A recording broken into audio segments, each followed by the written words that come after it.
All right, we've got a lot of new Helix Stadium content, none of which actually coming from me, unfortunately.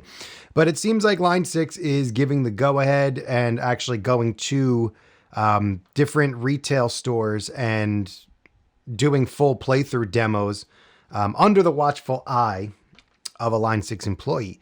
In particular, Eric Klein, Ben Adrian, two of the main big wigs over there when it comes to the design of the Helix and all that stuff. What do you guys think about this? Because so far, the only content we've got has not come from content creators. It's all come from retailers that Line 6 are there showing them what it does.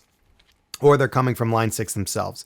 When do you guys think that people, maybe not myself, but maybe people similar to me, are going to get their hands on them and start putting out some real YouTuber content as opposed to, hey, look what this can do, instead of having, people like me or someone similar to me, maybe John Cordy, Seditis, or any of the main cats, Richie Castellano, Johnny Lee, any of those guys, where it's like, hey, I've had time to put into this. Here's what I really think.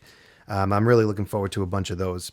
So what do you think of this versus having YouTubers have it? And if it's your first time here, or if you're not subscribed yet, my analytics say that 80% of my views come from people that are not subscribed. And on this channel, I do all things digital amp modeling, especially in the Line 6 and Helix department. So if that's your thing, consider subscribing. A couple of videos have been coming out from Sweetwater Guitar Fest, from Guitar Summit in Germany, and one just from AMS, which was a nice one.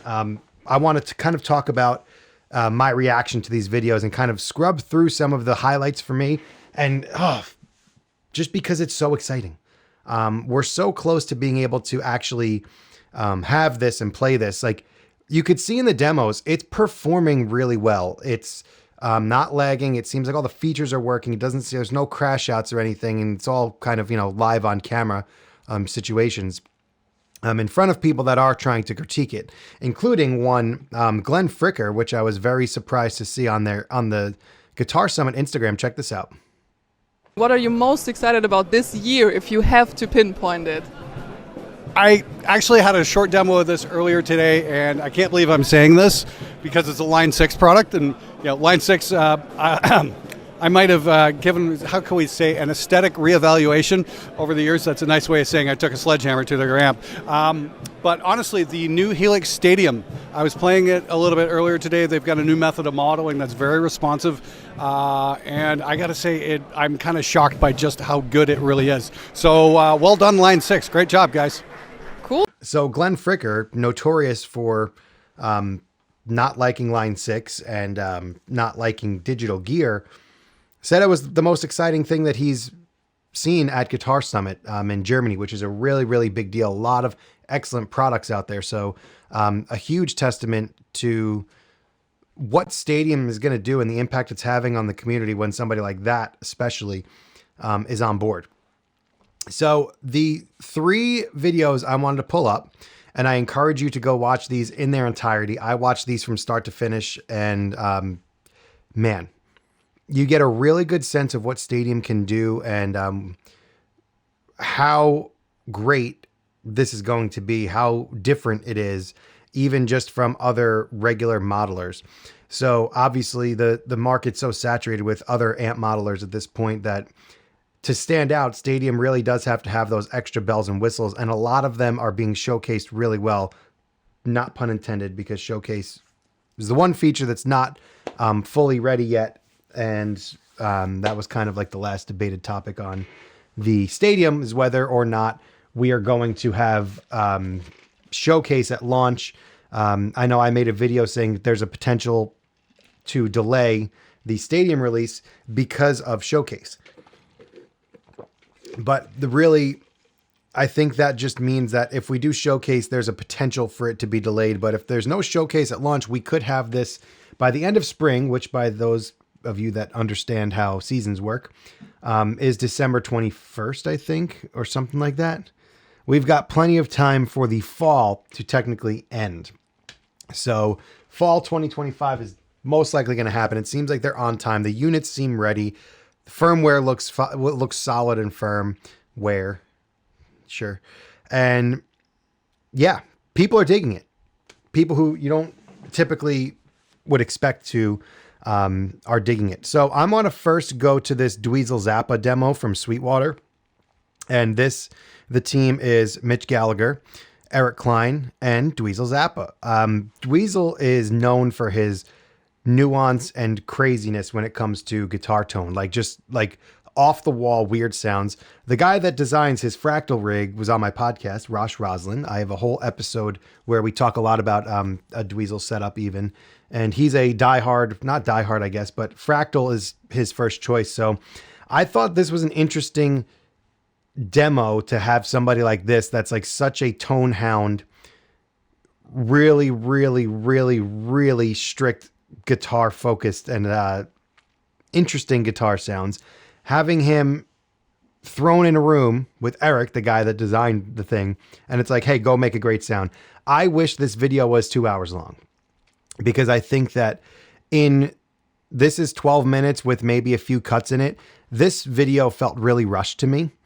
It kind of just felt like the three of them were like, hey, yeah, here's a room, close the door and go. And I think that with a little bit more time, this would have been an incredible, incredible video. Even just in the 10 minutes, Dweezil's like, hey, can you do all these weird, crazy things? And Eric's like, sure. Boom, boom, boom. Here it is. And Dweezil's just making some wacky sounds. That's closer right there. Okay. And so what we're going to have to figure out is how out of tune I want to keep it. So when we hear it with the other sound, you'll see what it does.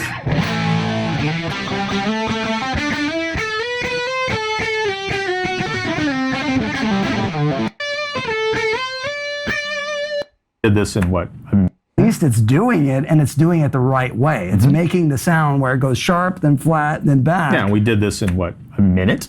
Yeah, and most of the time, anything that is trying to do this, even if it has the capability, it's hard to understand what it is that's making it do the thing. And even though it was labeled in a way that is not what I'm used to seeing, we still made it happen, and it did it in an authentic way.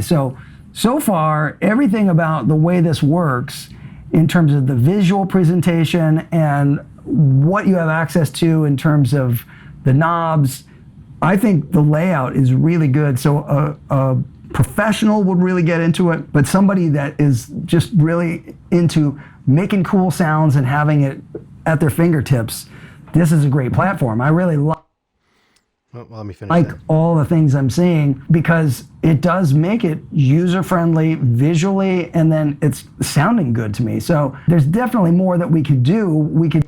So getting that feedback from Dweezil Zappa, I think, is really huge. And the rest of the video, they kind of try to get some reverb stuff going on. And I think that they kind of started feeling a time crunch here for some reason. I don't know where this is, what's going on at Sweetwater. If this was like you literally have 15 minutes to get in and out and that's it. But this is where the video started feeling rushed to me after we got that awesome flanger sound. So yeah, I would love for this to have been an hour and a half to 2 hours of awesomeness. And that kind of takes me to this video from American Musical Supply. And this one, I really enjoyed watching this for many reasons. Ben Adrian is a great presenter of what the stadium's capable of. But Russ, this guy here, the guy that works at AMS, I think it's Russ. AMS, I have the opportunity. Yep. Russ.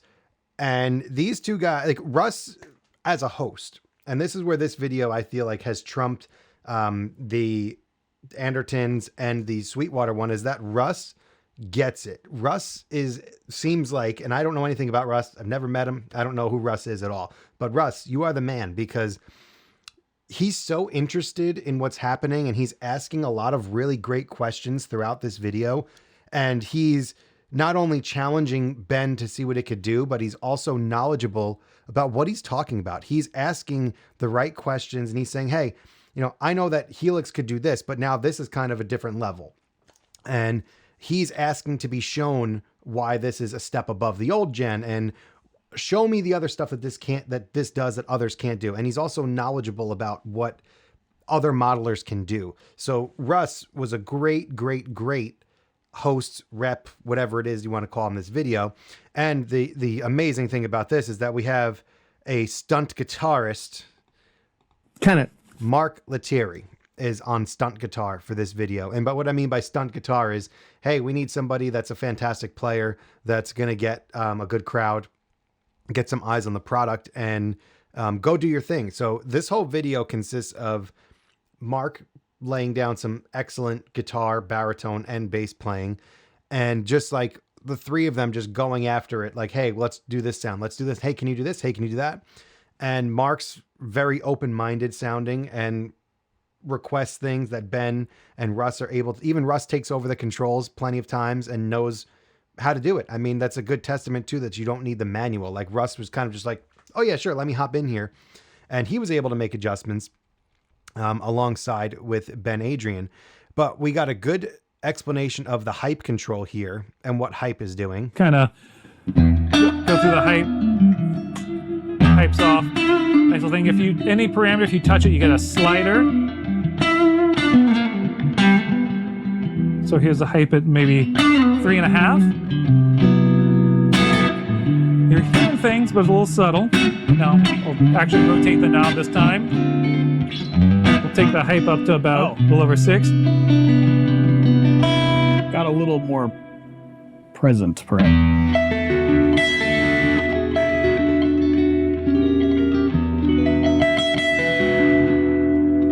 So just a great sense of what hype does. And for the hype control, every single amplifier has a different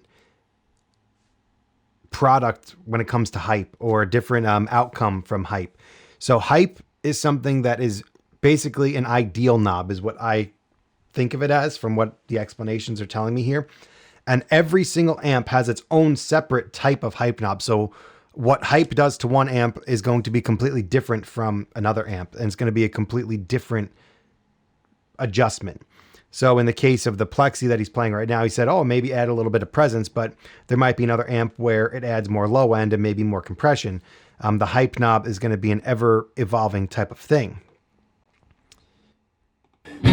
Worth mentioning too, though, which we can talk about in a little bit with the screen, is like the info that it's actually displaying, because when you're on hype, I suppose. This blew my mind too. See, like how interested Russ is. Now he's talking about the info. So every time that you select a parameter and you pull up the slider, you're actually getting a whole description of what the parameter does. So if you're confused about a parameter, everything's right there. So it's like the manual is built into the product.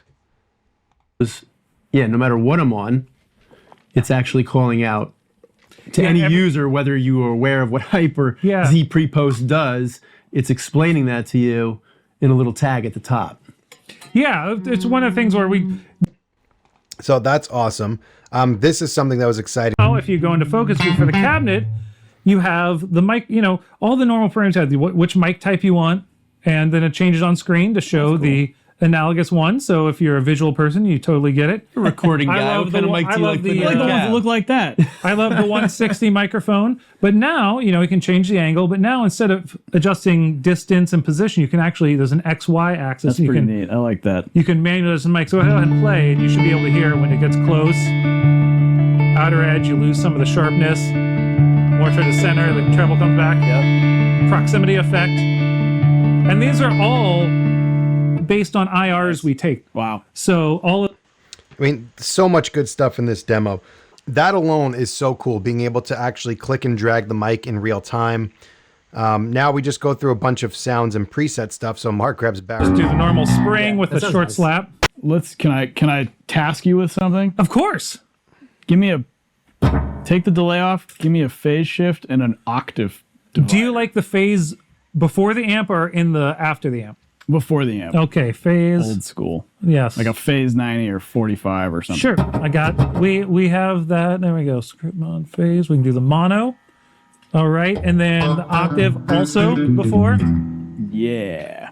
All right.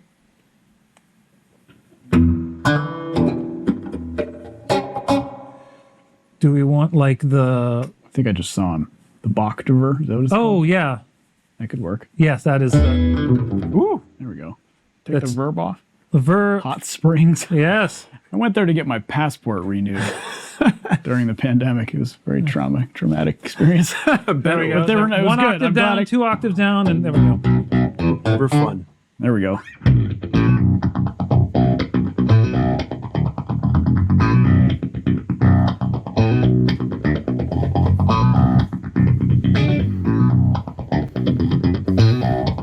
So you hear he's just throwing, like, this whole video is full of good nuggets like that, where they're just throwing ideas around and seeing if this is possible. Can you do this? And it's able to deliver on every single one.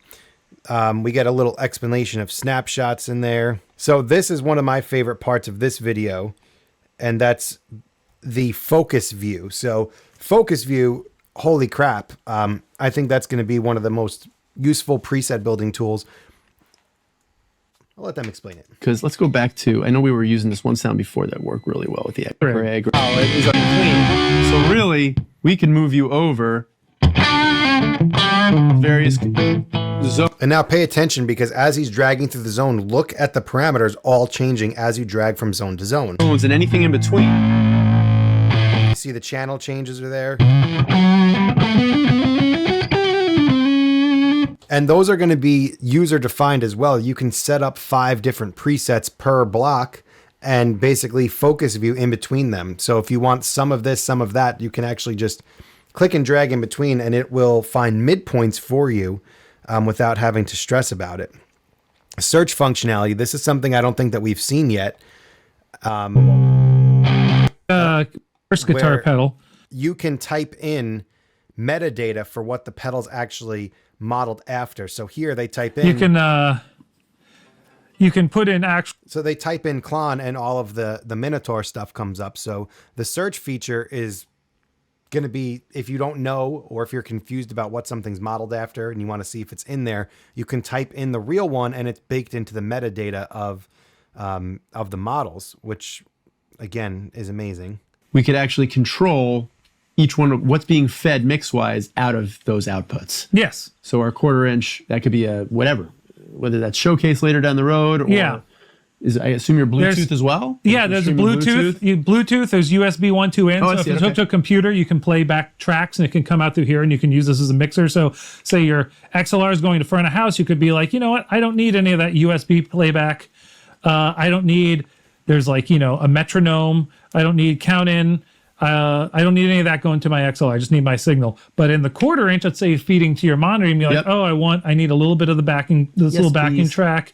I want the count in. Maybe have who knows that. But then, so you can kind of you can do a mix for each output. Same thing with the headphone outputs, because that's unbelievable. I mean, that's a whole nother thing that's like, without Showcase even. Once Showcase comes into play, you're going to be able to send separate mixes to everything. That's crazy. I mean, it's so cool that you're going to be able to do that. That Matrix mixer, having separate mixes for every one of your outputs, 1/4 inch XLR headphones. That's just crazy. All good stuff. There is a point in here where Ben talks about the updating process. And connectivity to a computer can be a nuisance to many users. Yeah, and you connect to your account from the front panel here. So you have a Line 6 account. It takes about, maybe 60 seconds or less. You scan a little code, you log in. Yep. And then anytime there's a software update, it just a little red dot will come up there, and you can just hit up whenever you're connected to Wi-Fi. You can just run an update straight from here. You don't have to plug it into anything. It just hey, you got an update. You want to do it? Yep. Nice. Yes, no. If it's right before a gig, probably not. So updating is going to be a breeze. No more plugging in via USB. You're just going to get a notification from the Wi-Fi that says, hey, update. It'll do it automatically right there for you. Another awesome one. The rest of this, go watch, because this is all just really good going through the presets and building stuff. There's a lot of really good things in this Vox preset that they build. Yeah, here we go. Some volume knob roll off. Let's hear how this sounds. This, I think, is really important. So they're building a top boost preset, and Mark's going to roll his volume down, and let's hear that.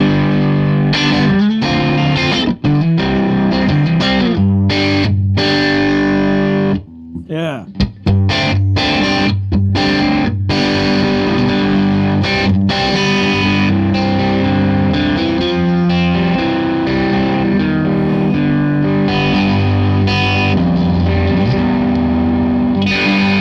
Cleans up pretty well when you get lower volumes.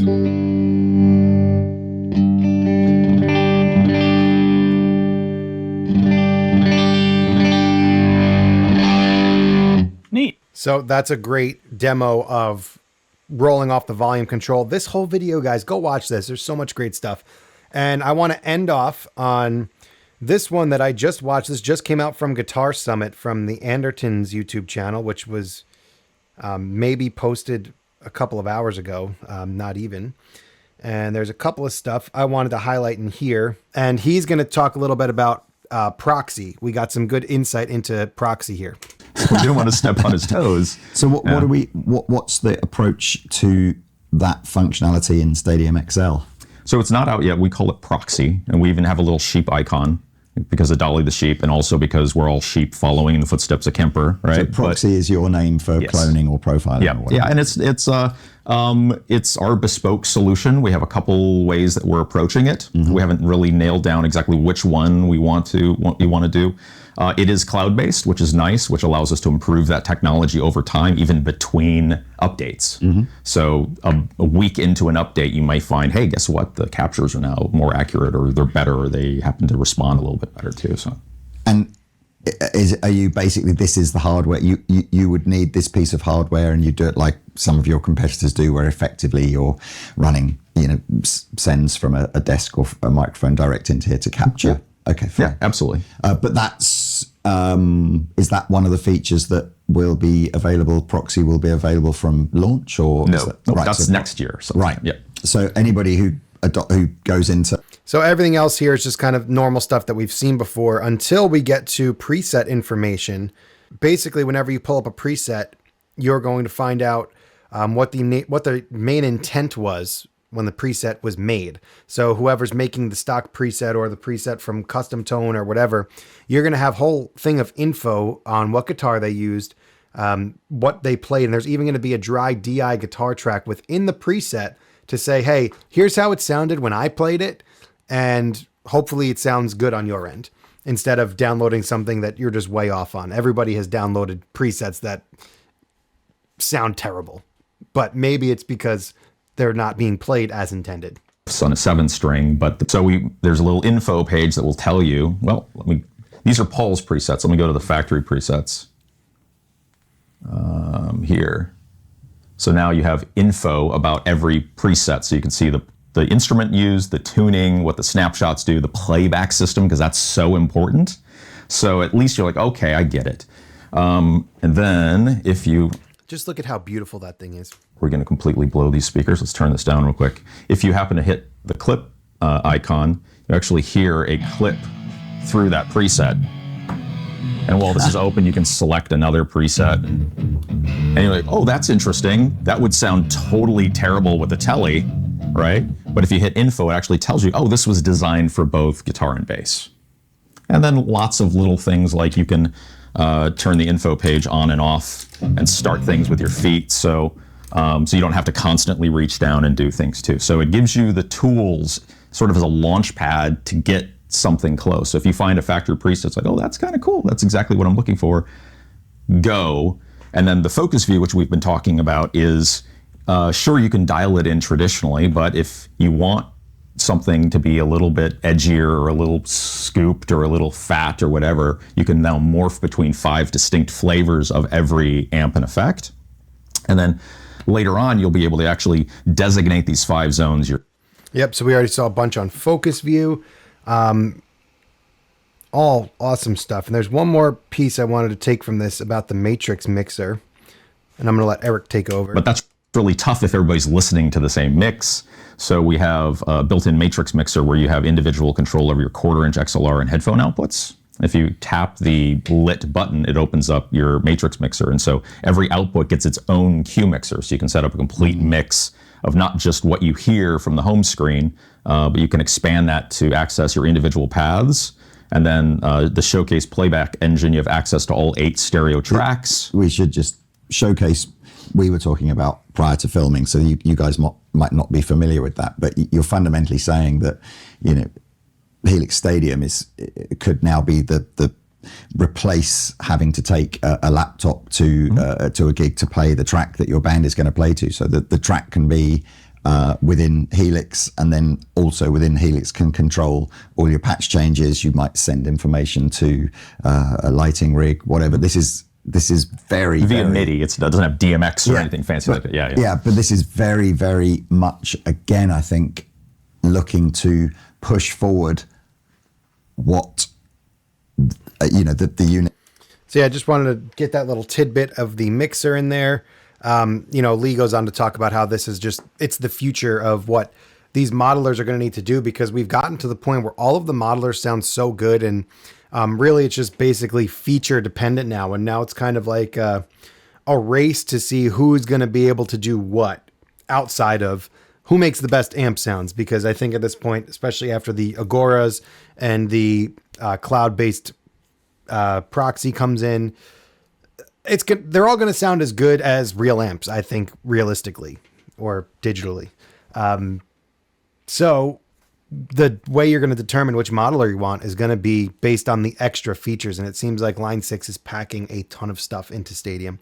I can't wait to get my hands on one and to start putting out content on one. All right. And that does it for what we have been seeing. New updates, new videos on the Line 6 Helix Stadium. Let me know your thoughts and comments below. If you made it this far in the video, thanks for watching. I'll see you in the next one.